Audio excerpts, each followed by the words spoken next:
Jean-Michel, la Coupe du Monde va se jouer au mois de juin, au Havre notamment, avec plusieurs matchs.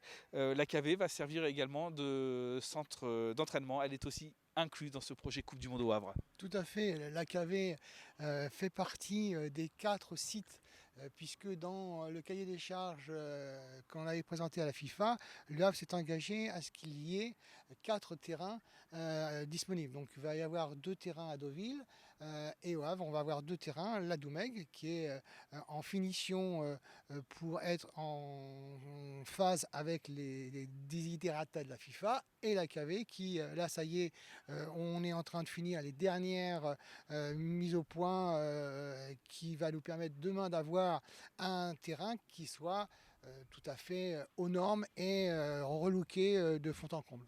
Alors vous accueillerez deux équipes ici à l'AKV, la Nouvelle-Zélande et la Chine. Tout à fait. La Nouvelle-Zélande qui va venir s'entraîner ici, si ma mémoire ne me fait pas défaut, le 7, le 8, le 9 et le 10. Et la Chine qui doit s'entraîner le 15 et le 16. La Nouvelle-Zélande, ça sera de 10h à midi et la Chine, ça sera de 15 à 17h. Ce qui est intéressant surtout, ce qu'il faut retenir, c'est qu'il va y avoir, aussi bien pour la Nouvelle-Zélande que pour la Chine, il va y avoir des entraînements ouverts au public. Donc venez tous voir à ce moment-là. Alors je crois me rappeler que la Nouvelle-Zélande sera sans doute le 7, la Chine, je ne sais pas encore, ils ne m'ont pas encore donné la date. Cette Coupe du Monde au Havre, elle bénéficie à l'AKV qui en a profité pour faire un petit lifting. La Coupe du Monde, et dans la philosophie de la Coupe du Monde, il a toujours été pris en compte un héritage.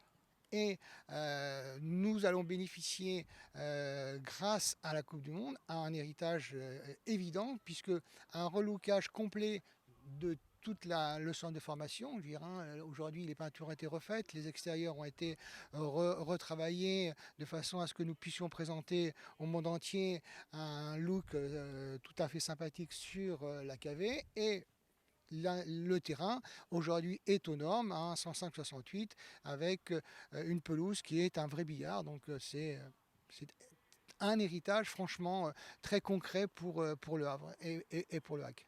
Quelles sont les installations qui vont être mises à la disposition des équipes qui vont venir s'entraîner ici? On imagine forcément le terrain, les vestiaires. Est-ce qu'il y a d'autres parties de l'AKV? Alors les vestiaires évidemment, également toute la partie médicale pour les kinés, et on va avoir aussi le clubhouse qui va être demain transformé, enfin qui est en train de se transformer en salle de presse. Alors, l'AKV pourrait connaître son point d'orgue pendant cette Coupe du Monde, éventuellement avec l'avenue de l'équipe de France. Alors, il y a des conditions. Il faut que l'équipe de France se qualifie pour les huitièmes de finale. On imagine que ça va se faire. Il faudra aussi qu'elle termine première de son groupe.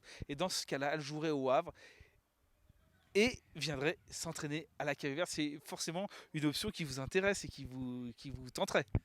Bah, là, j'ai un grand sourire car évidemment la France finit première de son groupe. On en est tous persuadés, donc on est tous aujourd'hui en train de travailler sur demain. L'équipe de France va venir s'entraîner à la l'AKV. En plus, Gilles Fouache est un ancien de la l'AKV, puisque Gilles faisait partie des garçons que j'ai eu quand il était cadet, moi j'étais dirigeant, ça remonte à quelques années de ça. Gilles Fouache, qui est l'entraîneur des gardiennes. Tout à fait, qui est l'entraîneur des gardiennes. Et là, on a déjà travaillé avec lui et avec son staff pour accueillir l'équipe de France à la l'AKV quand elle sera en position pour les huitièmes de finale.